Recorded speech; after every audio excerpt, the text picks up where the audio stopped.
আমাদের প্রধানমন্ত্রী, আমাদের সবার প্রধানমন্ত্রী, বাংলাদেশের প্রধানমন্ত্রী, তিনি যখন একটি এআই জেনারেটেড ছবি দিয়ে একটি বিবৃতি দেন তখন আমরা জাতি হিসেবে বিব্রত হই।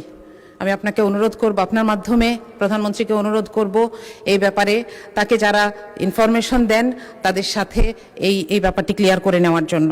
সরকারের অংশ হিসেবে আমরা চাই না এই বাজেট আমাদের ব্যর্থতার দলিল হোক। আমরা চাই এই বাজেট বাস্তবায়ন হোক। এজন্য এটার যতগুলো অ্যানোমালি আছে, যতগুলো জায়গায় সমস্যা আছে, এগুলোকে দূর করেই আমরা সামনে এগোতে চাই। আমাদের এই সংসদটিকে কেউ বলে থাকেন জুলাইয়ের সংসদ, কেউ বলেন এটি গুম, আয়নাঘর, নির্বাসন থেকে ফিরে আসা মানুষদের সংসদ। আমি গর্বিত এই সংসদের অংশ হতে পেরে। একই সাথে আমাদেরকে আরও একটি জিনিস বিব্রত করে যে এই সংসদে এমন 11 জন ঋণ খেলাপি আছেন একই দল থেকে, যাদেরকে দেখলে এখন মনে হচ্ছে যে এই ঋণ খেলাপির পরিমাণটা আমাদের জন্য একটি বোঝা।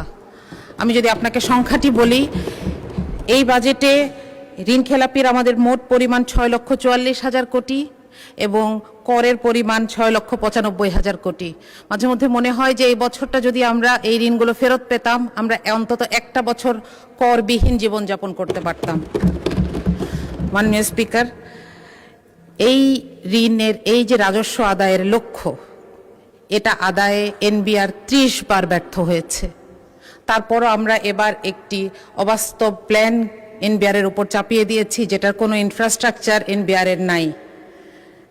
এটা বারবার বলা হচ্ছে কাঠামোগত সংস্কার ছাড়া এই কর আদায় করা সম্ভব নয়, কিন্তু সেটার কোনো সুস্পষ্ট সংস্কার প্রস্তাব ছাড়াই আমরা এমন একটি প্রস্তাব দেখতে পাচ্ছি এ বাজেটে।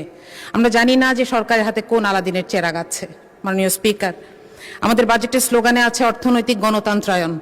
আমি জানি না যে এই কারণেই কিনা বাংলাদেশের সবচাইতে বড় ব্যাংকটিকে এবং সবচাইতে বিখ্যাত সেবামূলক হাসপাতালটিকে খুব দুঃখজনকভাবে একটি বিপর্যয়ের শিকার হতে হচ্ছে। এর কারণ হচ্ছে রাজনৈতিক কুধারণা। আমি বলবো এটি রাজনৈতিক কুধারণা, কারণ এগুলোকে আর্থিক প্রতিষ্ঠান হিসেবে না দেখে সরকার বিরোধী দলের প্রতিষ্ঠান হিসেবে দেখছে, যেটি সুস্পষ্ট অসত্য। মাননীয় স্পিকার, গতকাল আমি একটি ফোন কল পেয়েছি। একজন মা আমাকে ফোন করেছেন, উনি সম্ভবত কোথাও থেকে আমার নাম্বার পেয়েছেন, উনি কাঁদছিলেন, উনি বেসরকারি চাকরি করেন। তিনি বলছিলেন যে আপা, আপনি সংসদে একটু বলবেন যে প্রধানমন্ত্রীকে আমরাও ভোট দিয়েছি, কিন্তু আমাদের জন্য তো কোনো নির্দেশনা নাই। আমি নিজেও এখানে আসার আগে একটি বেসরকারি চাকরিতে ছিলাম। আমরা জানি কি অমানবিক আচরণ এই বেসরকারি চাকুরিদের সাথে করা হয়। তাদের জন্য এখানে কোনো নির্দেশনা নাই। আমি আশা করব যে সরকারি পে স্কেলের পাশাপাশি বেসরকারি পে স্কেলের ব্যাপারেও কিছু নির্দেশনা আসুক। এটার অভাবেই সরকারি চাকরিতে চান্স পাওয়ার জন্য এই ঘুষ বাণিজ্য, নিয়োগ বাণিজ্য হয়ে থাকে।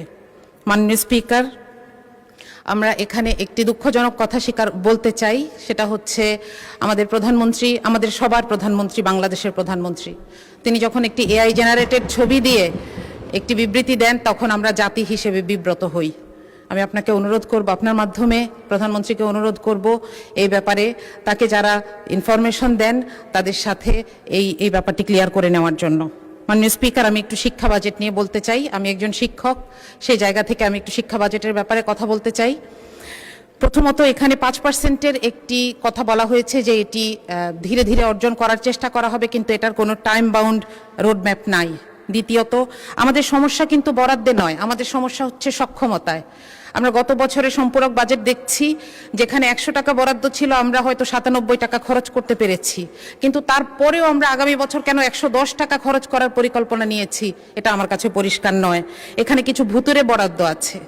শিক্ষা মন্ত্রণালয়ের 3টি অংশ মিলে যে বাজেট, সেখানে 14,000 কোটি টাকা বাড়তি চাওয়া হয়েছে। আমরা জানি না এই গ্যাপটা কি দিয়ে পূরণ হবে, অর্থাৎ এই টাকাটি কোথায় খরচ হবে। বাংলাদেশে কওমি শিক্ষার মতন একটি ঐতিহ্যবাহী ধারা নিয়ে বাজেটে কোনো নির্দেশনা নাই।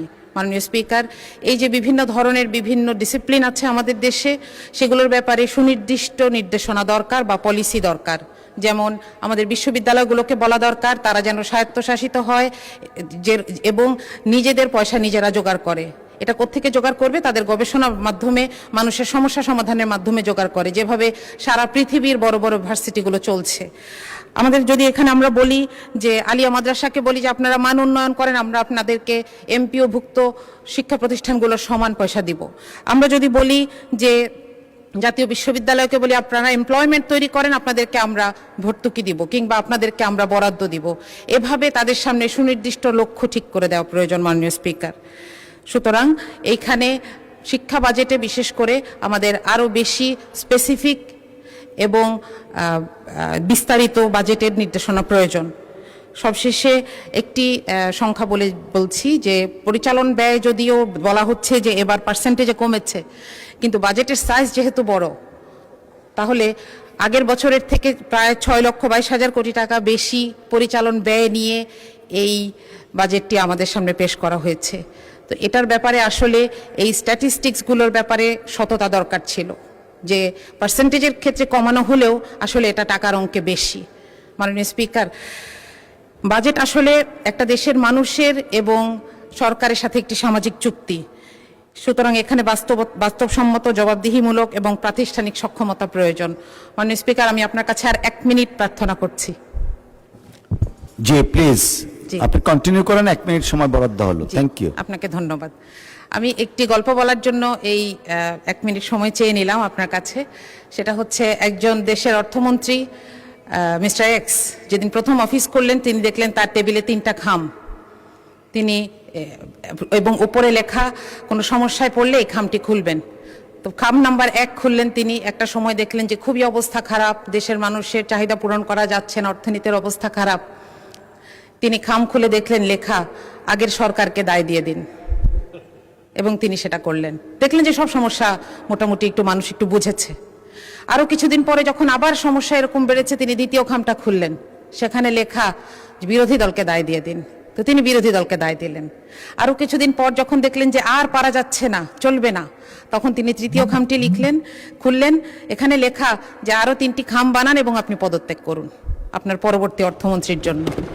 মাননীয় স্পিকার, সরকারের অংশ হিসেবে আমরা চাই না এই বাজেট আমাদের ব্যর্থতার দলিল হোক।